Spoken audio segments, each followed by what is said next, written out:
CM योगी बार बार ये कह रहे हैं कि किसी भी तरीके से हुड़दंग बर्दाश्त नहीं किया जाएगा, कोई भी अगर सौहार्द बिगाड़ने की कोशिश करता है तो उसको बर्दाश्त नहीं किया जाएगा। ये मैसेज किसको दे रहे हैं वो? देखिए, सीधे सीधे से समझा हुआ मैसेज है कि रोड पे दरगाहें बना करके अतिक्रमण करने वालों, और ख़ास करके भी एक त्यौहार है मुहर्रम का त्यौहार, मातम का त्यौहार है, वो खुशी का त्यौहार नहीं है।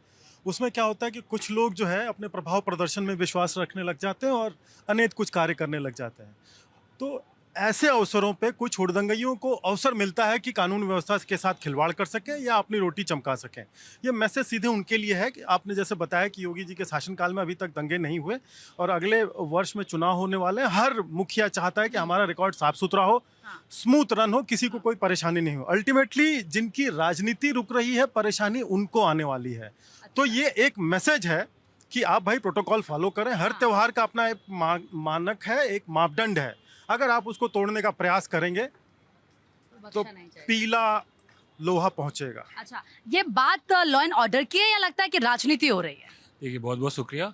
जैसा कि ये आपने कहा कि जो सीएम योगी कह रहे हैं कि कोई भगदड़, कोई हुड़दंग नहीं होना चाहिए, मुझे ये लगता है कि सीएम को सबसे पहले ये दोहराने की क्यों जरूरत पड़ी? ये दोहराने की जरूरत इसलिए पड़ी क्योंकि पिछले साल ही जब महाकुंभ हुआ प्रयागराज में, जहाँ पे लाखों श्रद्धालु जब आए, वहाँ पे कितने हजार लोग आज वहाँ पे दुर्घटना हुआ, वहाँ पे लोग मारे गए, वहाँ पे लोग जख्मी हुए। और वहाँ पे जो फिर जिस वो तो हादसा था ना सर। सर, ये वही सीएम योगी हैं, अगर कहीं पर लड़कियों को छेड़ा जाता है तो उसके बाद किस तरीके से एनकाउंटर किया जाता है। ये वही मुख्यमंत्री हैं जो क्लियर मैसेज कहते हैं और देते हैं और ये बताते हैं कि अगर आपने किसी भी तरीके से अभद्रता की तो आपके साथ क्या किया जाएगा। हालांकि आपकी जो स्टेटमेंट है इससे मैं वाकिफ नहीं रखती। सर, अगर कोई हुड़दंगी है, गुंडागर्दी करता है या बदमाशी करता है और मुख्यमंत्री इस तरीके से मैसेज देने, तो इसमें क्या तकलीफ है? सबको कहना चाहिए ना भाई, ये तो सही एक्शन होना चाहिए इस पर। एक्शन किस तरीके का? एक्शन जब खोड़ा में एक बच्चे का कत्ल होता है, एक मुस्लिम करता है, तो दुनिया के हिंदू संगठन भी पहुंच जाते हैं।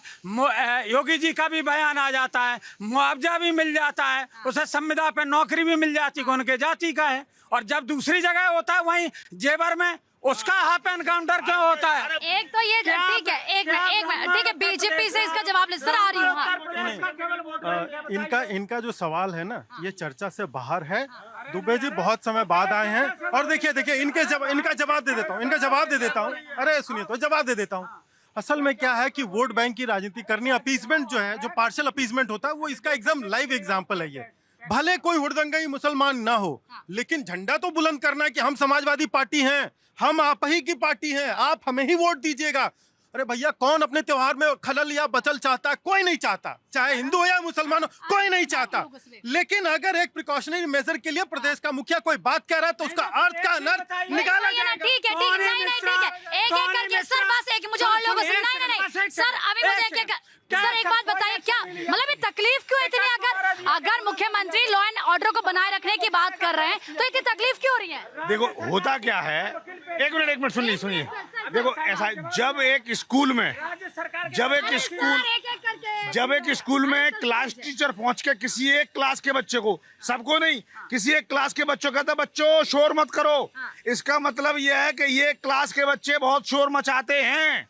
ये योगी जी का मैसेज ये है कि पहले जो तुष्टीकरण की वजह से जो हुड़दंगियों को कंप्रोमाइज के छोड़ दिया जाता था कि नहीं कुछ नहीं, अब उनको छोड़ा नहीं जाएगा। ये क्लियर मैसेज है और लगातार मैसेज है। जैसे कहते हैं कि आज हमने समाजवादी पार्टी को तकलीफ क्यों हो रही है? समाजवादी पार्टी तुष्टीकरण की राजनीति की अगुआ बन चुकी उत्तर प्रदेश में। पहले कांग्रेस करती थी, समाजवादी पार्टी कर रही है, और उन्हें लगता है कि अगर मुसलमान साथ है तो उनकी पार्टी जिंदा है। और ओवैसी आ गए हैं, इनकी परेशानी इसलिए है कि ओवैसी आ गए हैं। इनकी परेशानी ये है कि ओवैसी आ गई है। ओवैसी की IMIM अगर लड़ेगी तो मुसलमान जाएगा उनके साथ, क्योंकि मुसलमानों को भला बहुत ज्यादा कर रहे हैं। समाजवादी पार्टी इस्तेमाल करके छोड़ रही है, मुसलमानों को यूज करके छोड़ रही है, जिसकी वजह से मुसलमान नाराज है। अब मुसलमान अगर समाजवादी पार्टी से नाराज हो रहा है तो उसको मनाने के लिए उसके तरले किए जा रहे हैं कि बस कैसे भी चमकाओ ताकि ये खुश रहे, हमारे साथ जाए नहीं। आजम खान के साथ जिस तरीके समाजवादी पार्टी ने ट्रीटमेंट किया, उनके साथ कोई खड़ा नहीं हुआ, तो उसकी वजह से मुसलमान पहले ही नाराज है। और अब इसलिए मुसलमान AIMI के साथ चले गए, बहुत दिक्कत है। तो ये उनको पैम्पर करने की साजिश है। बाकी योगी जी बहुत स्पष्ट कर रहे हैं, मुहर्रम पे पहले बहुत दंगे होते आए हैं, और स्पेशली लखनऊ में तो शिया बहुल क्षेत्र दंगे होते आए हैं। अब वो दंगे घटे हैं, उन्होंने कहा कोई मन में भी सोच रहा है तो छोड़ दो, ठीक है। नहीं तो विचारधारा ठीक है। बंद कर दी जाएगी। ठीक है सर। सर ये तो सही बात है ना, अगर दंगे नहीं हुए हैं सीएम योगी के कार्यकाल में अभी तक हम देख रहे हैं और वो ये कह रहे हैं कि भाई आगे भी ये ना हो, तो इसमें क्या गलत है? मतलब सबको स्वागत करना चाहिए ना इस चीज का। जी जी बिल्कुल। योगी जी एक ऐसे मुख्यमंत्री है और पहले मुख्यमंत्री जिनका खौफ है और जो सटीक एक्शन लेते हैं और जबरदस्त एक्शन लेते हैं। उन्होंने क्या गलत कर दिया ये कहकर कि भाई इस चीजों में आप जो ना शांति बनाए रखिए, कोई उपद्रवी, कोई असामाजिक तत्व, कोई उग्रवादी अगर यहाँ पर आता है तो उसको उसका जवाब दिया जाएगा। तो उसमें कुछ गलत नहीं है, इसमें शांति की बात हो रही है, सुरक्षा की बात हो रही है। और देखा जाए तो एक चीज बताइए, हमारे उत्तर प्रदेश में जो संख्या है वो 25 करोड़ है, उतनी पाकिस्तान की भी लगभग बराबर है। अब एक मुख्यमंत्री संभाल रहा है उत्तर प्रदेश को और जहां पर हर धर्म का लोग रह रहा है, ऐसे ही बहुत सारे सांप्रदायिक दंगे हुए हैं। और जब देखिए 2017 के बाद अब तक कितने दंगे हुए, कोई दंगा नहीं हुआ, लेकिन व्यवस्थाएं बनी है। हाँ, इतना जरूर है किसी चीज को कम करने में, सॉल्यूशन करने में, समाधान करने में समय लगता है, लेकिन इनका जो वक्तव्य रहा, स्टेटमेंट रहा, बहुत अच्छा रहा। और आने वाले समय में ऐसे मुख्यमंत्रियों को मिलना बहुत ज्यादा जरूरी है। ऐसे मुख्यमंत्री स्टेप लेंगे तभी हमारा उत्तर प्रदेश सुरक्षित रहेगा और इनका सटीक जवाब मैं पूरी तरीके से समर्थन करता हूँ इस चीज का। सर इस तरह के मुद्दे पर, खास तौर पर लॉ एंड ऑर्डर की जब बात होती है तो इस पर राजनीतिकरण नहीं होना चाहिए, आपको भी लगता है? या जिस तरीके से मुख्यमंत्री मुहर्रम को लेकर कहते हैं वो सभी जो बाकी के धर्म है उन पर भी लागू होता है? देखिए प्रीति मैडम, पहले तो यह है कि कोई भी जो स्टेट होता है या सरकार होता है, उसका जो नेता होता है, जो उसका हेड होता है, उसका सबसे पहला कर्तव्य होता है वहाँ लॉ एंड ऑर्डर को मेंटेन करना, शांति कायम करना। क्योंकि जनता को एक शांति चाहिए, जिंदगी जो है और आराम से हो, उनमें डर का और भय का माहौल ना हो। मैं समझता हूँ कि यदि इस तरह का स्टेटमेंट आया है तो उसका एक ही प्रयोजन है कि जो सरकार ऑफ यूपी है, उत्तर प्रदेश में बिल्कुल शांति कायम हो, किसी तरह का हुड़दंग। क्योंकि जो इतिहास बताता है इसके पहले कि आप देखिए, यदि भारत पाकिस्तान का क्रिकेट भी होता था तो वहां पे भी दंगा हो जाता था, तो जिससे कोई रिलेवेंसी नहीं है। तो ये जो मसला होता है, कई बार इंजॉयमेंट के चक्कर में और अपने पावर को दिखाने के लिए वो अपने आपे से बाहर आ जाते हैं और वो हुड़दंग और ये कह सकते हैं झगड़े का जो है वो शक्ल में आ जाता है, उसमें दंगा के शक्ल हो जाता है। तो उसको कंट्रोल करने के लिए यदि सरकार ये कदम ले रही है और पहले से सचेत कर रही है जनता को कि आप जो भी करें सुनियोजित, सुसज्जित और मतलब शांति ढंग से करें, जिससे कि किसी तरह का कोई हुड़दंग, कोई हंगामा न हो, तो मैं समझता हूं ये उनका परम कर्तव्य है। और इस तरह का लेसन हर स्टेट के जो हेड है उनको लेनी चाहिए कि उनका एक जो परम कर्तव्य है राष्ट्र के प्रति, देश के प्रति या राज्य के प्रति, वो है जनता में शांति कायम करना, उसमें जो है लॉ एंड ऑर्डर को पूरी मेंटेन करना। मैं समझता हूं अभी जितने भी स्टेट है भारत में, उसमें जो स्टेट ऑफ यूपी है, वहां की सरकार इस मामले में, अपनी जनता के मामले में पूरी तरह मुस्तैद है और पूरी तरह से यह ध्यान रखती है कि इवन जो छोटे बच्चे हैं या लड़कियां हैं या बूढ़े औरत या कोई ऐसे मतलब जो बिल्कुल सबसे पिछले पायदान में भी है, उनको भी, उनके साथ भी अन्याय ना हो और जो अन्याय करता है उसको दंड मिलेगा।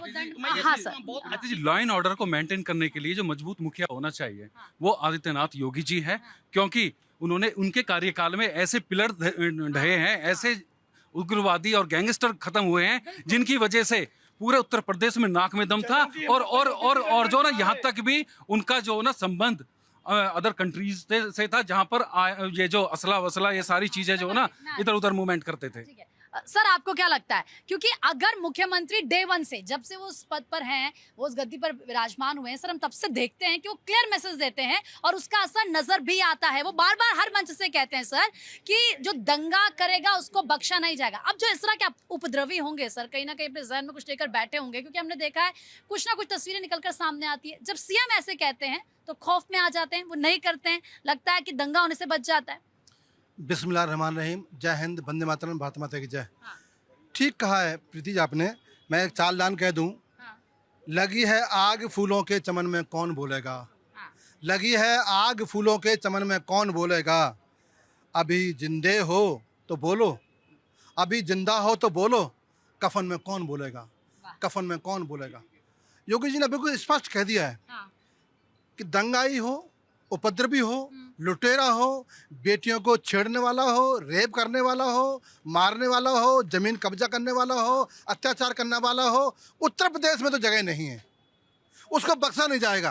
करेगा तो एक चौराहे से लेकर दूसरे चौराहे तक उसको घंटी बजा दी जाएगी। रही बात मुहर्रम की, पूजा प्रीति जी, हम तो गमगीन होते हैं। हमारे लाडले नबी के नवासों ने अपनी कुर्बानी दी थी इस्लाम के लिए, हम तो गमगीन होते हैं, हम तो मातम करते होते हैं। हम उपद्रवी कैसे हो सकते हैं? हम कैसे किसी को तंग कर सकते हैं? जब घर का नबी का नवासा चला जाए तो वो परिवार क्या, दुनिया के मुसलमान गमगीन होते हैं। लेकिन एक बात और देखा होगा आपने, देखिए स्थिति ये है कि सरकार हिंदू मुस्लिम करे ना करे, ये पार्टियों के प्रवक्ता जरूर हिंदू मुस्लिम करेंगे, ये बताएंगे कि खोड़ा में जो हुआ वो मुसलमान था। अरे भाई गुंडा था, उसने मारा था और उसको अपने समाज से सपोर्ट मांग रहा था और लोग उसकी पोस्ट को लाइक कर रहे थे। जिन जिन ने लाइक किया, मैं कहता हूं उनके खिलाफ भी योगी जी को एक्शन लेना चाहिए। अच्छा, वैसे सर आपने, मुझे नहीं पता, आपने सोशल मीडिया पे कई ऐसे वीडियोस वक्त देखे थे या नहीं देखे थे, जब लोग जा रहे थे और वहां पर पूछ रहे थे कि क्या यहाँ पर उस बच्चे के साथ गलत हुआ, कोई एक नहीं बोला उस मोहल्ले का कि उस बच्चे के साथ गलत हुआ। मैं लौट रही हूँ आपके पास। सर आप बताइए, क्योंकि उनकी तरफ से कहा गया कि जाति और धर्म देख के आप लोग एक्शन लेते हैं क्या? अगर कोई हिंदू है पंडित तो छोड़ देंगे, कोई मुसलमान है तो उसके खिलाफ एक्शन किया जाएगा, ऐसा करती है क्या बीजेपी? नहीं, भाई साहब को चाहिए कि वो जाके डेटा चेक करे। अक्सर समाजवादी पार्टी, अन्य दलों के लोग एनसीआरबी का डेटा चेक कोट करके बोलते हैं। बीते समय में किसका हाफ इनकाउंटर हुआ है, किसका फुल इनकाउंटर हुआ है, सभी जातियों के डेटा उठा करके देख ले। आरोप लगाना सरकार पे आजकल इतना आसान है जैसे चावल दाल बना के चुपचाप खा लेना, अकेला आदमी बना के खा सकता है। तो विपक्षी दल जो आरोप जिस प्रकार से लगाते हैं, टक से कुछ नहीं मिला, सबसे सॉफ्ट कॉर्नर योगी जी हैं। जातिवादी आरोप लगा दो, अराजकता का आरोप लगा दो, मिला क्या? और जब चुनाव के बाद अक्सर में क्या हो, किसी भी राजनेता का रिजल्ट कब आता है? जब चुनाव के रिजल्ट आते हैं। 17 चलिए मान लीजिए दूसरी बात थी, उसके बाद का जो चुनाव हुआ वो किस प्रकार से जनता ने समर्थन किया। और मैं इसमें बड़े गर्व के साथ कहना चाहता हूँ, आदरणीय योगी आदित्यनाथ जी के शासन में कोई माने न माने, महिलाओं की सुरक्षा की भावना में जो बढ़ोतरी हुई है, आप विरोध कर लीजिए, हमें कोई फर्क नहीं पड़ता। नहीं, फर्क क्यों नहीं पड़ता, लेकिन आप विरोध करिए, तार्किक विरोध करिए ना। क्या आपको प्रदेश की सुशासन व्यवस्था अच्छी नहीं लग रही है? अरे आप अच्छा एनालॉजी सेट करने की कोशिश करिए, आप प्रश्न करिए जहां पे चूक रह गई है। जो अच्छे काम हो रहे हैं उसमें भी अगर आप प्रश्न करेंगे तो क्या हाल होगा? मंडल का भी चुनाव हारते रहेंगे। एक बार बताइए, यूपी की जो कानून व्यवस्था ये बदलती भी तो आपने देखी होगी ना। मतलब जब बीजेपी की सरकार अभी वहां पर नहीं आई थी, योगी मुख्यमंत्री नहीं बने थे, उससे पहले का उत्तर प्रदेश और आज का उत्तर प्रदेश, फर्क दिखता है आपको? देखिए, मुझे ऐसा लगता है कि अभी भी उत्तर प्रदेश में बहुत जो वुमेन सेफ्टी की बात है वो बहुत इंपॉर्टेंट है, वहाँ पे करना पड़ेगा। टाइम तो लगता है, वो कर रहे हैं। वुमेन सेफ्टी आप देख लीजिए, उत्तर पहले से सही हुआ है। देखिए, पहले समय बदलता रहता है और समय के साथ जागरूकता, एजुकेशन, वो तो सब बढ़ ही रहा है। मतलब आप कह रहे हैं क्योंकि अब लोग जागरूक हो गए हैं तो अब क्राइम कम हो गया है। देखिए, क्राइम आज भी बहुत ज्यादा है, मैं बताऊं, क्राइम बहुत ज्यादा है आज भी। आप देखिए, जब बनारस में वही आज भी, मतलब पहले क्राइम था ना।